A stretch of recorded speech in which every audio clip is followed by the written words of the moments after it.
Hello everyone, thank you for joining me. My name is Nadine. I am here in my craft lounge.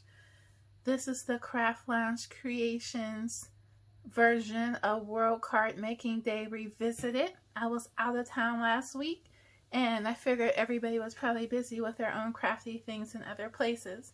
So we're doing World Card Making Day here today. I'm glad you could join me.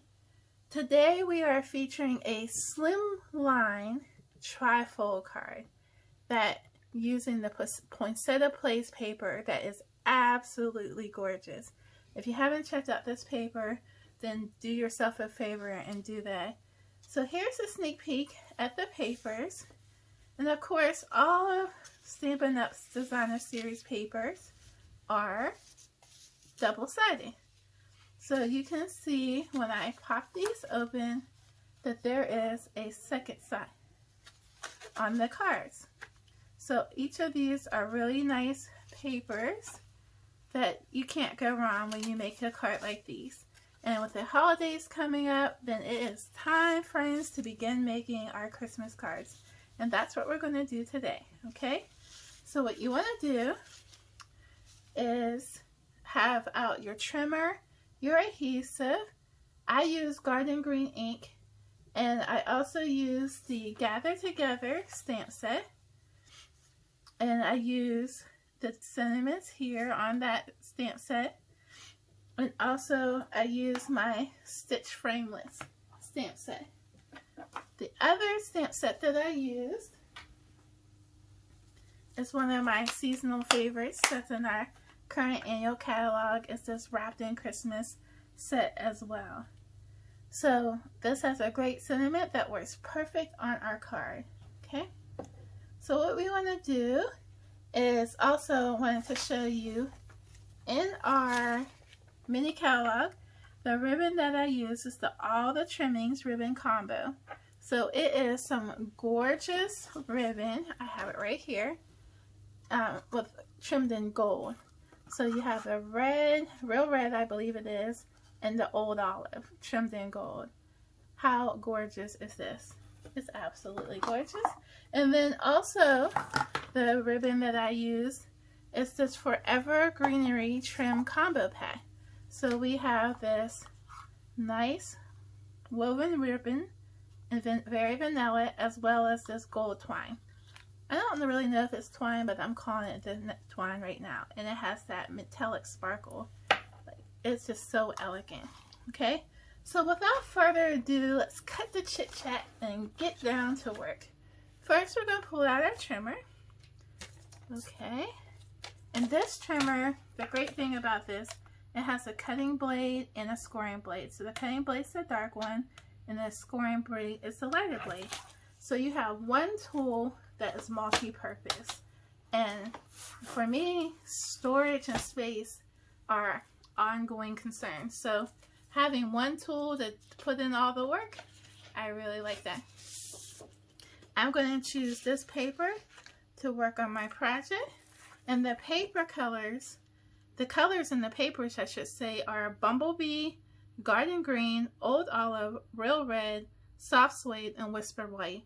I'm sure those are all colors that we will all anticipate being in some holiday paper. And this paper, if you haven't checked it out, do yourself a favor because it is stunning.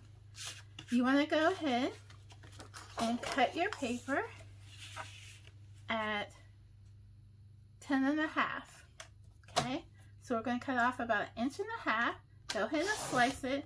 I always get a little bit of anxiety cutting pretty paper. I'm like, oh, but go ahead and chop it up. Be brave. Go forward and conquer. And then we are going to go ahead and slice it again at 6 inches. Okay? Didn't that feel good to cut our paper? Absolutely. All right. So let's set one of these aside. You will get 2 cards out of one piece of 12 by 12 paper. So keep winning over and over again. So what we're going to do is we're going to score our paper at 3.5. So I just go up and down on with my scoring tool blade, and then I move on over and I'm going to score again at 7 inches. So we are making our trifolds for this project. And then while you have your paper on your board, you want to go ahead on that right hand side and slice off just 1/4 inch. Why that is important, at least to me, is then when you go to fold your card, it'll lay a little flatter. So this right hand side will layer in. You'll want to take your scoring tool and burnish your edges. And then you want to fold the top panel over and burnish your edges.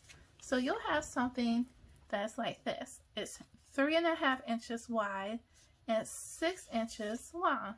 Okay? So what we're going to do, I'm going to open up your project with the right side up. Now friends, I'm here to tell you that I use the stitch shapes for my project. I love these framelits because you get circles, ovals, and dies.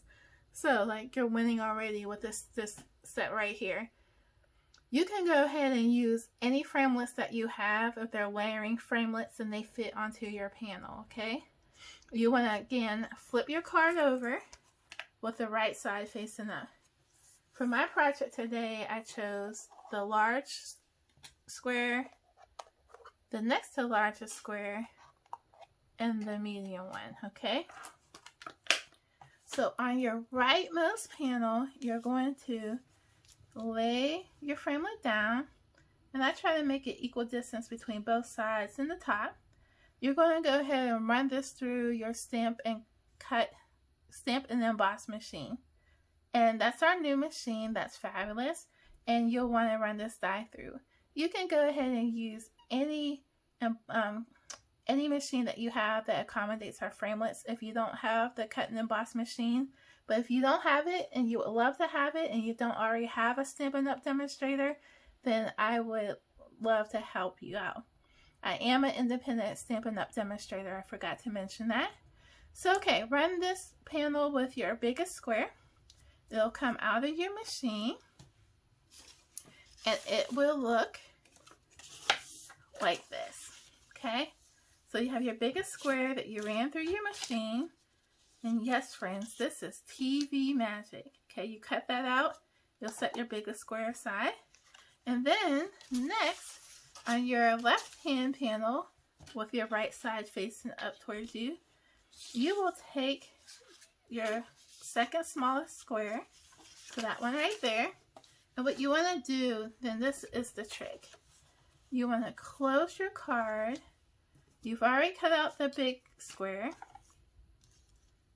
And then you want to take and put your smaller square, your second smallest square, in the big square.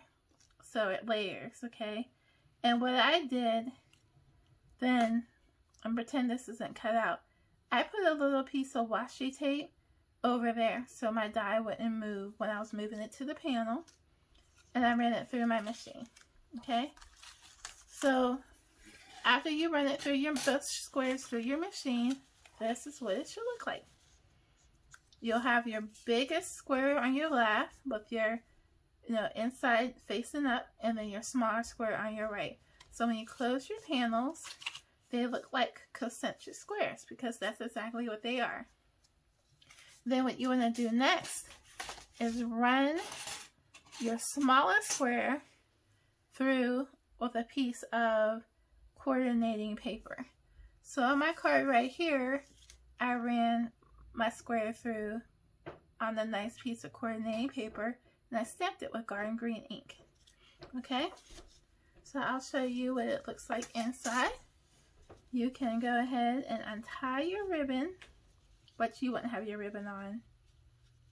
Only I do because I went ahead and finished my cards, thinking it would be a little quicker. And of course, I didn't have any problems untying it in real life, but now that I'm on camera. So okay, very good. So I untied our ribbon. This is what our inside looks like. If you would like to write a sentiment, you could easily use a marker and write on there, but it might bleed through. So what I do recommend is going ahead and making another small panel below your windows, and then you can include your sentiment. There's also room for the sentiment on the back if you would like to do that. And then you just close your card up and you can tie the ribbon back, and you have a gorgeous, gorgeous card that was easy to create. And I'm telling you, with this 12 by 12 paper, you can get 2 cards for the price of 1, and you can easily mass produce these. You can put a little gift of money in it if you wanted to, anything you wanted to do. It's easy peasy. Alright, so if you're interested in ordering any of these products you saw featured today, then I would love that you would shop with me. If you don't have a demonstrator, I'm happy to help you out. My host code for today's event is U as in universe, Y as in YOU, F as in friend, R as in real, S as in sweet, Y as in yellow, Z as in zoo, and Q as in quirky. So that's the host code to go shopping today. Here are my projects that I want to share with you. And again, if you have any questions, please feel free to let me know. I appreciate you spending some of your day with me. Have a good rest of your day.